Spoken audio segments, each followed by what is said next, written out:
Looks like the 47's where that ball is pitched, and it is caught well north of that at the 48. So absolutely. I'm shocked that they didn't challenge it. Stunning. They would have won the challenge. Absolutely. It was a humbling loss. Carson Wentz didn't play like an MVP. Doug Peterson didn't coach like a coach of the year. They played scared in the first half. I didn't like it at all. Second half came around, and they missed out on some opportunities. Seahawks win it, 24-10, and now suddenly the Eagles are 10-2 and are looking at the 2 seed in the NFC because Case Keenum and the Vikings, they keep on winning, and they also hold the tiebreaker for having a greater strength of victory. So we're going to get into it right now, Eagles and Seahawks. Carson Wentz is a serious MVP candidate, but he didn't play like an MVP last night. Left 17 points on the field.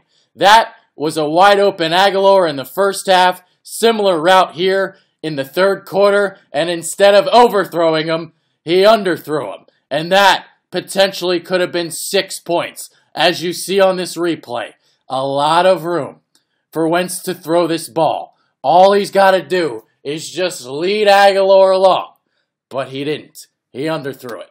And of course, we know about the fumble as well. His first turnover in the red zone all season. It just wasn't number 11's night. It just wasn't. Do you know who did look like an MVP last night? Russell Wilson. 3 touchdown passes, escaping the pocket, playing backyard football, doing what he does best, giving the Eagles front 7 fits all night long. Perfect throw here, back shoulder to Jimmy Graham. Nothing Malcolm Jenkins can do about that. 3rd and 10, Jim Schwartz brings the heat. And Wilson lofts this beautiful pass to Doug Baldwin. The Seahawks down to the 1-yard line. A few plays later, 3rd and goal. It's Wilson flipping this back-footed toss to Lockett for the touchdown. Another thing the Seahawks did extremely well, exploiting the Eagles' pass coverage woes at the linebacker position. Going to their tight ends and running backs, they combined for 11 receptions for 128 yards. Michael Kendricks gets burnt on this route by J.D. McKissick.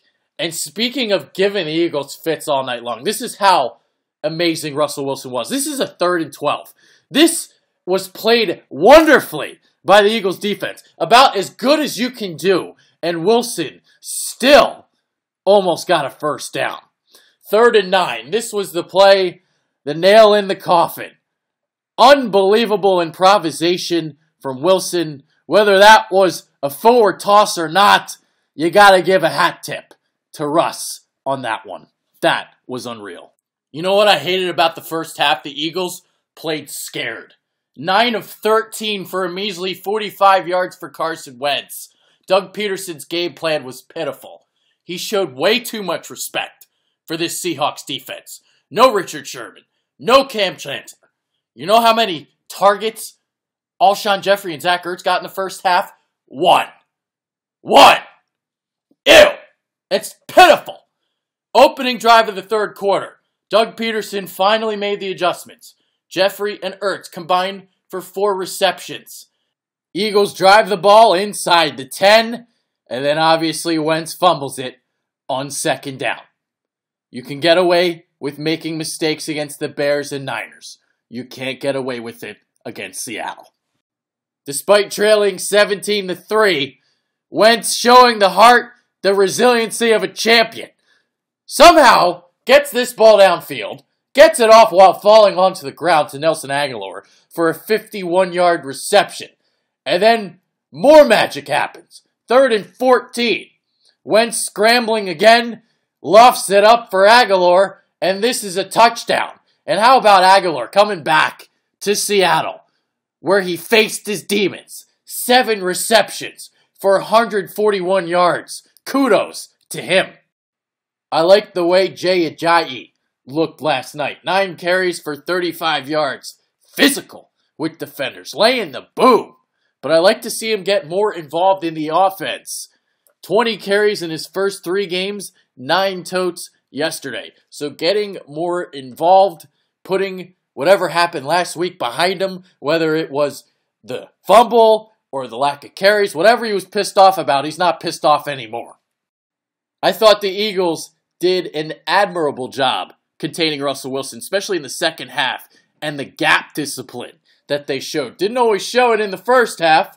Wilson got out of the pocket on some occasions because Vinny Curry, Derek Barnett scrambling too far upfield. Another thing that happened in this game, Brandon Graham lined up as a defensive tackle in the backfield on multiple occasions and got a sack as well.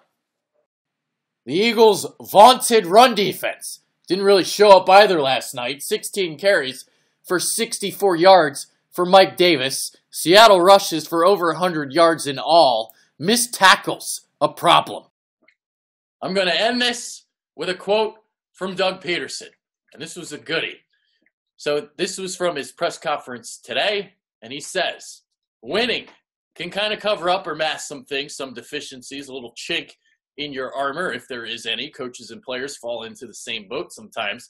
We need games where we get hit in the mouth, and we have to fight and battle and scratch. Yesterday's game was one of those games. I completely agree. And now it's about bouncing back. It's about taking on the Rams. It's about beating the Rams. It's about getting and reclaiming that number one seed, which is now lost because the Vikings have a higher strength of victory than the Eagles. That's why they have the tiebreaker over the Birds right now for the number one seed. So clean up everything you got to clean up in practice this week, because there was a lot of deficiencies yesterday. Clean it up, beat the Rams, and get everything back on track.